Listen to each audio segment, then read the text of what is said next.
आप हजरात जो सुनने वाले हैं इस प्रोग्राम के, ये मेरी आवाज़ के, उनको मैं आदाब और सलाम पेश करता हूँ। याद है अब तक वो बचपन का ज़माना, याद है, याद है अब तक वो बचपन का ज़माना, याद है, याद है अब तक अधूरा सा फसाना, याद है। यानी मैं 10 बरस का था तकरीबन। उस वक्त से म्यूज़िक का, संगीत का, मौसीकी का शौक़ कैसे पैदा हुआ ये मुझे भी नहीं मालूम। ज़रा सोचिए, मतलब एक ऐसा इंसान जिसने पूरे देश के लिए एक तरह से एक नया साउंड ट्रैक लिख दिया हो। बिल्कुल।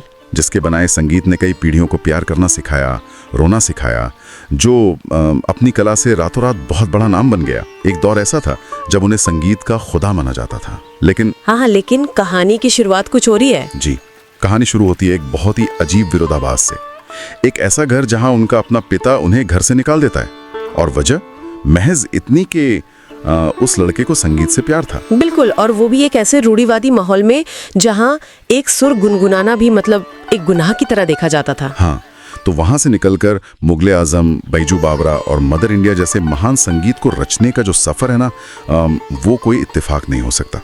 आज के हमारे इस डीप डाइव में हम इसी असंभर से लगने वाले सफर को डिकोड करने वाले हैं। इनमें महान संगीतकार नौशाद अली की जो पूरी जिंदगी है, उनका जो संघर्ष है, वो सब उन्हीं की जुबानी दर्ज है। क्या बात है। और देखिए, ये महज एक बायोग्राफी नहीं है, ये दस्तावेज हमें एक पूरी सदी के संगीत के बदलने का, उसके एवोल्यूशन का पूरा नक्शा दिखाते हैं। चलिए इसको थोड़ा डिटेल में समझते हैं। मतलब हम बात कर रहे हैं 25 दिसंबर 1919 की। हाँ, रॉलेट एक्ट का दौर था वो। बिल्कुल, आज़ादी का आंदोलन एकदम उफान पर था, और इसी भारी उथल पुथल के बीच लखनऊ के एक बेहद सख्त परिवार में नौशाद अली का जन्म होता है।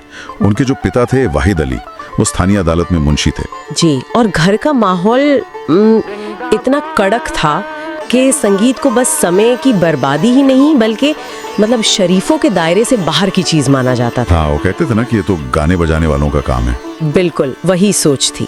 तो मेरा सवाल यहाँ ये है कि इतने घुटन भरे माहौल में जहाँ गाने पर पाबंदी हो, वहाँ एक बच्चे के अंदर ये संगीत का बीज पनपा कैसे?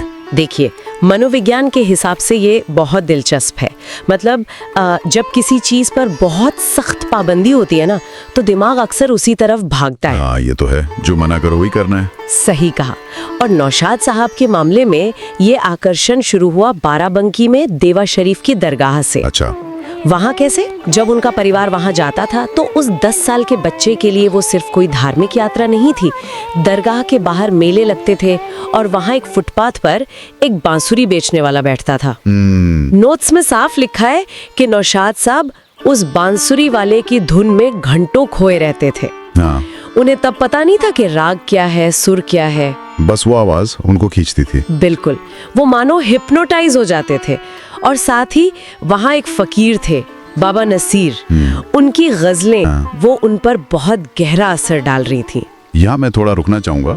मतलब एक मेले में तो हजारों आवाजें होती है ना, मिठाई वालों की, लोगों की, खिलौने वालों की। हाँ, बहुत शोर होता है।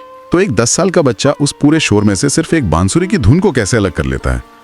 मतलब ये मुझे बिल्कुल वैसा लगता है जैसे किसी को कोडिंग का चस्का लग जाए, लेकिन घर में कंप्यूटर छूने की सख्त मनाही हो। अरे वाह, बहुत सही एनालॉजी है ना? तो वो क्या करेगा? वो अपने दिमाग में ही एल्गोरिदम बनाने लगेगा। नौशाद साहब ने महज उस बांसुरी वाले की धुन को सुनकर अपने दिमाग के अंदर अपना एक अलग सॉफ्टवेयर लिखना शुरू कर दिया था। एकदम सटीक बात कही आपने।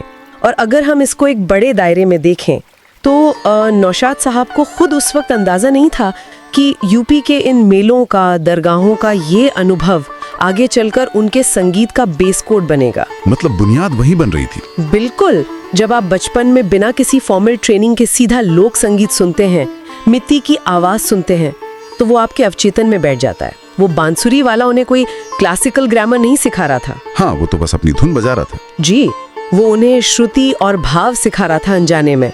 और देखिए, यही वजह है कि दशकों बाद जब नौशाद साहब ने हॉलीवुड के लेवल का बड़ा ऑर्केस्ट्रा इस्तेमाल किया, तब भी उनके संगीत की रूह में वही यूपी के मेलों की महक जिंदा रही।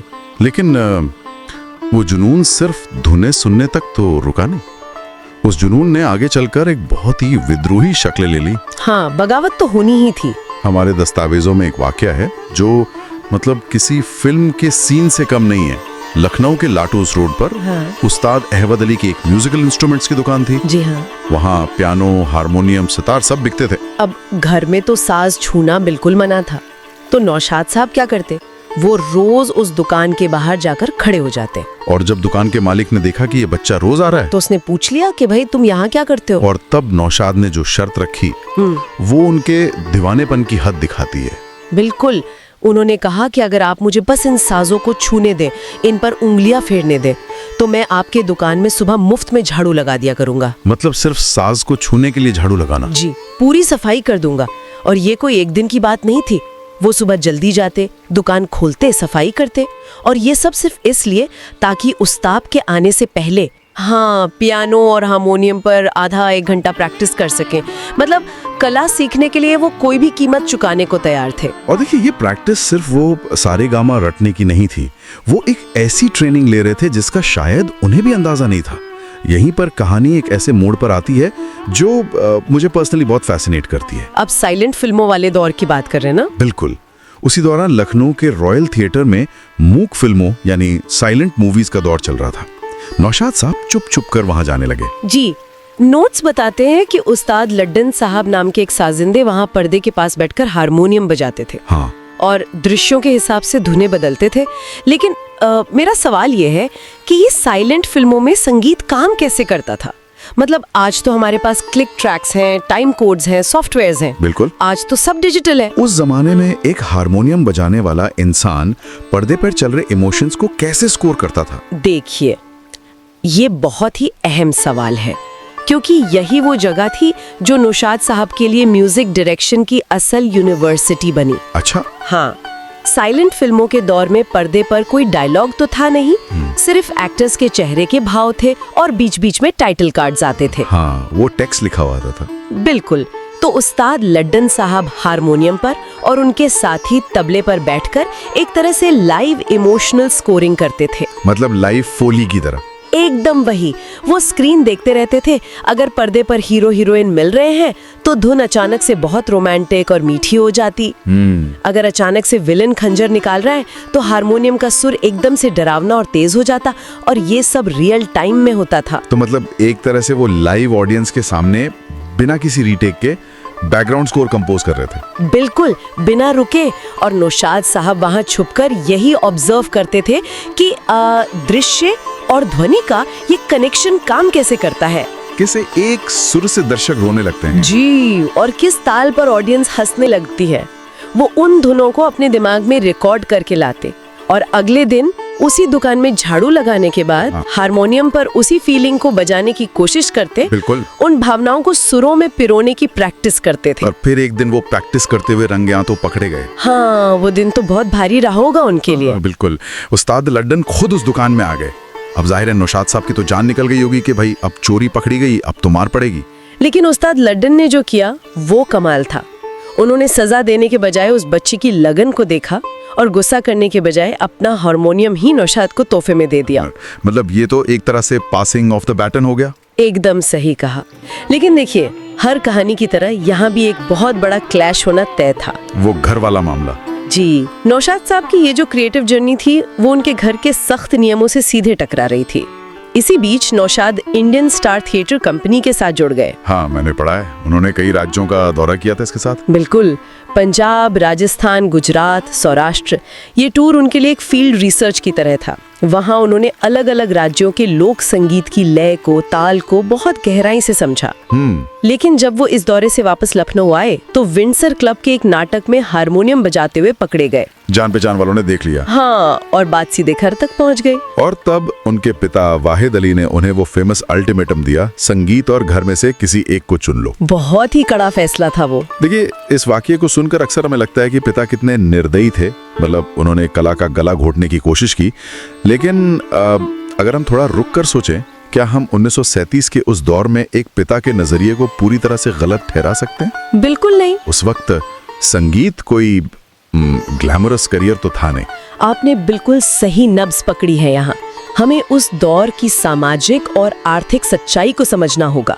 1937 के भारत में खासकर एक नौकरी पेशा परिवार में संगीत को रोजगार नहीं माना जाता था। हाँ, उसे तो बहुत नीची नजर से देखा जाता था। बिल्कुल, संगीतकारों को अक्सर गाने बजाने वाला कहकर निचले दर्जे का मानते थे, जब तक कि आप किसी बड़े राजघराने के दरबारी उस्ताद ना हो। तो एक पिता के नजरिए से संगीत का रास्ता चुनने का मतलब था जिंदगी भर की गरीबी और सामाजिक बदनामी। वाहिद अली बस अपने बेटे का सुरक्षित भविष्य चाहते थे। हाँ, तो वो अल्टीमेटम असल में एक पिता की चिंता ही थी। लेकिन नौशाद के अंदर जो आग जल रही थी, उसे सुरक्षा की परवाह कहाँ थी? बिल्कुल नहीं थी।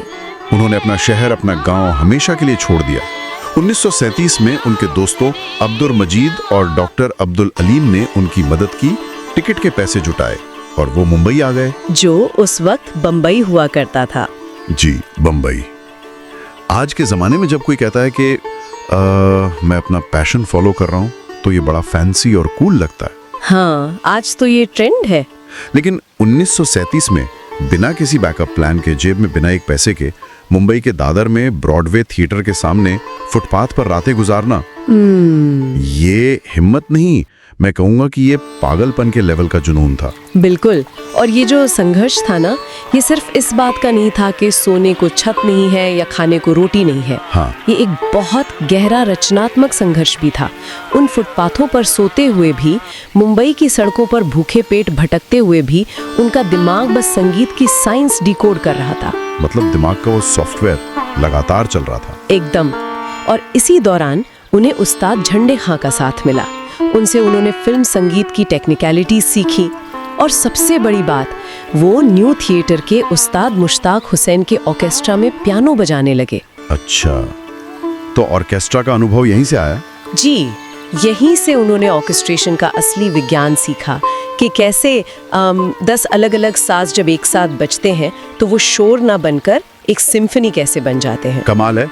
ये सब वो ईंटें थी जो उनकी नींव को मजबूत कर रही थी। बिल्कुल, ताकि आगे चलकर उस पर एक बहुत बड़ी इमारत खड़ी हो सके। और फिर उस नींव पर कामयाबी की पहली मंजिल बनी 1940 में। फिल्म आई प्रेम नगर, जहां से वो एक इंडिपेंडेंट आजाद संगीतकार बने। जी। फिर 42 में शारदा आई, जिसमें उन्होंने महज 13 साल की सुरैया को गाने का मौका दिया। लेकिन जो असली तूफान आया ना, जिसने पूरी इंडस्ट्री को हिला कर रख दिया, वो थी 44 की फिल्म रतन। उफ, रतन की सफलता तो मतलब एक अलग ही लेवल पर थी। बिल्कुल। उसकी कामयाबी का आलम ये था कि नौशाद साहब की तनख्वाह जो कभी 65 रुपये महीना हुआ करती थी, वो छलांग लगाकर सीधे 25,000 रुपए तक पहुंच गई। 25,000 उस दौर में ये अकल्पनीय दौलत थी। लेकिन देखिए, इसी अभूतपूर्व कामयाबी के साथ उनकी जिंदगी की सबसे बड़ी और शायद सबसे दर्दनाक विडंबना जुड़ी हुई है। हमारे आर्काइव्स में उनकी शादी का एक किस्सा है। हाँ, वो किस्सा तो उनके पूरे संघर्ष का आईना है। मतलब जब उनकी शादी तय हुई तो लखनऊ में उनके परिवार ने ससुराल वालों से ये बात ही छुपा ली कि नौशाद फिल्मों में काम करते हैं। वो बोले कि बम्बई में कोई सिलाई का काम करते हैं या कोई छोटा मोटा व्यापार है। जी।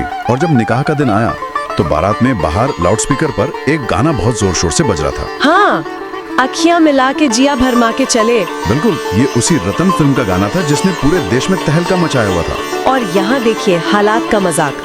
नौशाद साहब के जो होने वाले ससुर थे, वो उस गाने को सुनकर अपना सिर पकड़ लेते हैं और गालियां देने लगते हैं। जी हाँ, वो भरे समाज में गालियां दे रहे थे कि ये कैसा बेहुदा संगीत है जो हमारे बच्चों को बर्बाद कर रहा है। और नौशाद साहब जो दूल्हे के लिबास में वहाँ बैठे थे, वो चुपचाप सिर झुकाए ये सब सुनते रहे। उन्होंने एक लफ्ज नहीं कहा कि भाई जिसे आप गालियां दे रहे हैं वो गाना मैंने ही बनाया है। ये वाकया सुनकर हंसी भी आती है, लेकिन अंदर से एक अजीब सी टीस भी उठती है। बिल्कुल उठती है। मतलब इंसान दुनिया जीत लेता है, लेकिन अपने ही समाज में उसे पहचान के लिए जूझना पड़ता है। अगर इस वाकये की गहराई में जाएं, तो ये सिर्फ एक पिता की नाराजगी नहीं थी, ये 2 अलग अलग संस्कृतियों का टकराव था। लखनऊ की वो पुरानी तहजीब जहाँ सिर्फ ठुमरी, दादरा और ख्याल गायकी को इज्जत मिलती थी, वो सिनेमा को बहुत हिकारत की नजर से देखती थी। हाँ, सिनेमा को तब बहुत सस्ता माना जाता था। बिल्कुल। नौशाद साहब उस वक्त 2 मोर्चों पर लड़ रहे थे। एक तरफ वो हिंदुस्तान के सबसे बड़े संगीतकार बन चुके थे और दूसरी तरफ अपने ही परिवार की नजरों में उन्हें एक इज्जतदार इंसान नहीं माना जा रहा था। ये बहुत भारी मनोवैज्ञानिक बोझ होता है। दुनिया का वैलिडेशन मिल जाए लेकिन अपनों का ना मिले। सही कहा आपने। और यही जो बोझ था, यही जो टीस थी, वो 16 साल बाद एक ऐतिहासिक पल में आंसुओं के रूप में छलक कर बाहर आई। वो ब्रॉडवे थिएटर वाला पल। जी। 1952 में जब उनकी कालजयी फिल्म बैजू बावरा रिलीज हुई तो उसका प्रीमियर मुंबई के उसी ब्रॉडवे थिएटर में रखा गया। वही थिएटर जिसके सामने उन्होंने फुटपाथ पर भूखे पेट रातें गुजारी थी। बिल्कुल वही। नोट्स में दर्ज है कि फिल्म के प्रीमियर के दौरान जब पूरा हॉल तालियों से गूंज रहा था, नौशाद साहब बालकनी में खड़े होकर फूट फूट कर रो रहे थे। जब फिल्म के मेकर विजय भट्ट ने घबराकर पूछा कि क्या हुआ, तो नौशाद साहब ने एक लाइन कही थी जिसने मुझे सच में भीतर तक झकझोर दिया। हाँ, उन्होंने कहा था, फुटपाथ के उस पार से इस थिएटर की बालकनी तक आने में मुझे 16 बरस लग गए।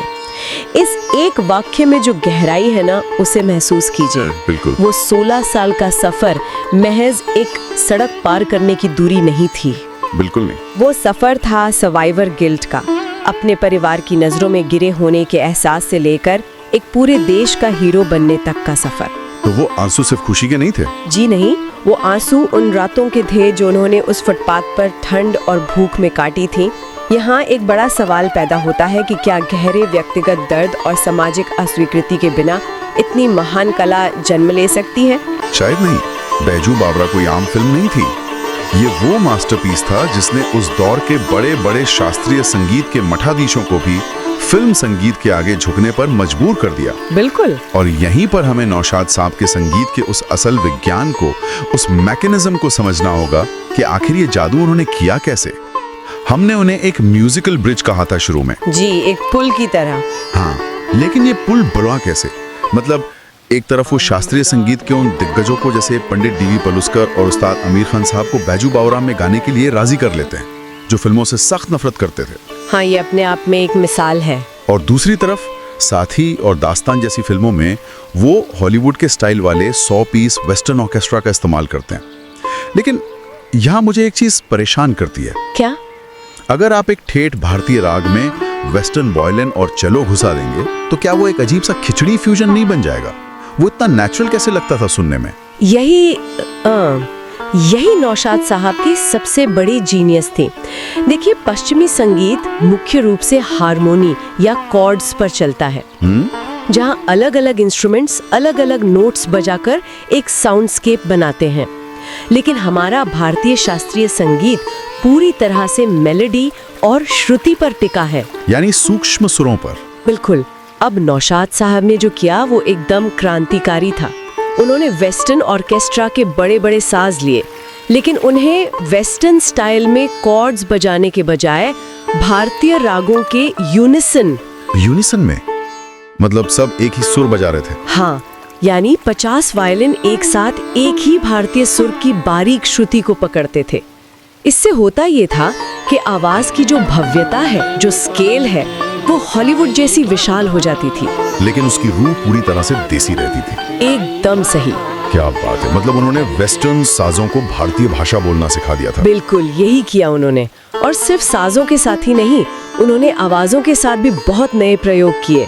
क्या आप जानते हैं कि मोहम्मद रफी साहब, जो बाद में इतने बड़े लेजेंड बने, उनका पहला सोलो गाना नौशाद साहब ने ही रिकॉर्ड करवाया था। अरे वाह। जी, और महान गीतकार मजरू सुल्तानपुरी को भी फिल्मों में पहला ब्रेक नौशाद साहब ने ही दिया था।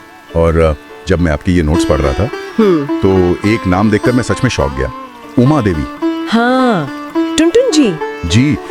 हम सब उन्हें भारतीय सिनेमा की महान हास्य कलाकार टुनटुन के नाम से जानते हैं, लेकिन मुझे बिल्कुल अंदाजा नहीं था कि उन्होंने अपने करियर की शुरुआत नौशाद साहब के संगीत निर्देशन में एक प्लेबैक सिंगर के तौर पर की थी। बिल्कुल। वो जो मशहूर गाना है, अफसाना लिख रही हूँ, वो उमा देवी जी ने ही गाया था। नौशाद साहब में टैलेंट को पहचानने की एक अद्भुत पारखी नजर थी। और सिर्फ नए टैलेंट को मौका देना ही नहीं, उनकी वफादारी भी बेमिसाल थी। जब उनके बहुत पुराने सहायक संगीतकार गुलाम मोहम्मद साहब का इंतकाल हो गया और फिल्म पाकीज़ा का संगीत अधूरा रह गया। हाँ, पाकीज़ा तो एक कल्ट क्लासिक है। जी, तो ये नौशाद साहब ही थे जिन्होंने उस महान फिल्म के बैकग्राउंड स्कोर और अधूरे संगीत को पूरा करने की जिम्मेदारी उठाई, और वो भी बिना अपने नाम को आगे किए। ये सब सुनकर ऐसा लगता है कि उन्होंने पूरी की पूरी इंडस्ट्री के संगीत व्याकरण को अपने कंधों पर गढ़ा था। अपने 6 दशक लंबे करियर में उन्होंने 100 से भी कम फिल्मों में संगीत दिया। क्वालिटी पर फोकस था उनका। बिल्कुल। आज के दौर में जहां लोग हर हफ्ते एक फिल्म का संगीत तैयार कर देते हैं, नौशाद साहब ने सिर्फ ठहराव पर ध्यान दिया, और परिणाम देखिए, उनकी 26 फिल्मों ने सिल्वर जुबली मनाई और 8 फिल्मों ने गोल्डन जुबली, जो कि एक बहुत बड़ा रिकॉर्ड है। जी, और इसी अभूतपूर्व योगदान के लिए उन्हें पद्म भूषण और दादा साहेब फाल्के अवार्ड से नवाजा गया। लेकिन मैं कहूंगी कि उनकी असली विरासत वो अवार्ड या बॉक्स ऑफिस के नंबर्स नहीं है। उनकी विरासत वो संगीत के नोट्स हैं जो आज भी कागज पर महफूज हैं। साइलेंट फिल्मों के दौर में जो रॉयल थिएटर में उन्होंने सीखा था ना, उसे उन्होंने पूरी इंडस्ट्री पर लागू किया। नौशाद साहब ने भारतीय सिनेमा को ये सिखाया कि संगीत फिल्म में सिर्फ कोई एंटरटेनमेंट की चीज नहीं है, वो फिल्म की आत्मा है। बिल्कुल। बैकग्राउंड म्यूजिक दृश्यों के मनोवैज्ञानिक प्रभाव को कैसे बढ़ा सकता है, इसका विज्ञान उन्होंने ही स्थापित किया था। तो इस पूरी चर्चा को अगर हम समेटें तो नौशाद अली साहब की कहानी महज एक इंसान के संघर्ष की कहानी नहीं है। ये एक ऐसी कला की कहानी है जो सीमाओं, पाबंदियों और पारिवारिक दबाव को चीर कर बाहर आती है। एकदम सही। एक लड़का जिसे घर में संगीत सुनने पर ताने मिलते थे, जो एक अजनबी दुकान में सिर्फ सास को छूने के लिए झाड़ू लगाता था, उसने अपनी उस बगावती धुन से एक पूरे उपमहाद्वीप को बोलना, रोना और गुनगुनाना सिखा दिया। और इसी मोड़ पर इस चर्चा को खत्म करने से पहले एक बहुत ही अहम विचार मेरे जहन में आता है। बताइए। आज के इस डिजिटल दौर में हमारे सुनने वालों के लिए जरा सोचिए, आज हमारे पास दुनिया भर की हर जानकारी मौजूद है। हर म्यूजिकल इंस्ट्रूमेंट, दुनिया के सबसे बेहतरीन डिजिटल वर्कस्टेशंस, हजारों साउंड लाइब्रेरियां बस एक क्लिक की दूरी पर है। हाँ, सब कुछ बहुत आसानी से उपलब्ध है। बिल्कुल। लेकिन नौशाद साहब ने वो अमर संगीत तब रचा था जब उन्हें एक हारमोनियम पर उंगलियां फेरने के लिए छुपकर फर्श साफ करना पड़ता था। तो क्या आज की ये जो अत्यधिक सुविधा है, ये हर चीज का इतनी आसानी से मिल जाना कहीं ना कहीं हमारी रचनात्मकता को कमजोर कर रहा है? ये बहुत गहरा पॉइंट है। क्या अभाव, या जिसे हम स्कैर्सिटी कहते हैं, वही असल में महान और अमर कला को जन्म देता है? मेरा मानना है कि ये एक ऐसा सवाल है जिस पर हम सबको गहराई से विचार करना चाहिए। बहुत ही लाजवाब सवाल है ये। अभाव और रचनात्मकता के बीच का ये रिश्ता वाकई सोचने पर मजबूर कर देता है। आज के इस डीप डाइव में हमने उस बुनियाद को खंगाला जिसकी ईंटों में मेहनत, दर्द और एक कभी ना बुझने वाला जुनून गूंथा हुआ था। बिल्कुल। शायद यही वजह है कि दशकों बाद भी नौशाद अली का वो संगीत उसी भव्यता के साथ आज भी हमारे बीच जिंदा है। इस कहानी और इससे उठे सवालों पर विचार करते रहिएगा। आज के इस डीप डाइव में बस इतना ही। आज की रात मेरे दिल की सलामी ले ले, ये गोटेदार लहंगा निकलूं जब डाल के, नैन लड़ गए हैं, नैन लड़ गए हैं तो मनवा मात। आप सुन रहे हैं न्यूज मिरर का प्रोग्राम फिल्मी किस्से। यदि आपको ये पोस्ट पसंद आई हो तो चैनल को सब्सक्राइब और फेसबुक तथा इंस्टाग्राम को फॉलो जरूर कर लें।